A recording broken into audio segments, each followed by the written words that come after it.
Hello বন্ধুরা, তোমরা সবাই কেমন আছো? আশা করি ভালো থাকবে। তো আজকে চলে এলাম আমরা কমলপুরে দূরে আমরাতলা গ্রামের।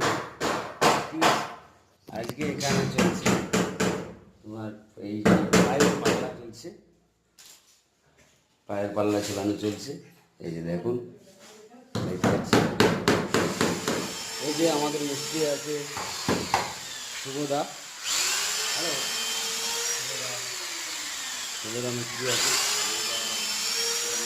আর এই যে মিস্ত্রি আছে, এই যে দেখাচ্ছি। ওই জগুদা, জগুদা, এই যে দেখতে পাচ্ছ জগুদা মিস্ত্রি কাজ করছে এখানে। আর আমি তো হেল্পার, আমি তো আছি। তো আজকে এখানেই শেষ করলাম, দেখা হচ্ছে পরের ভিডিওতে। Tata, by.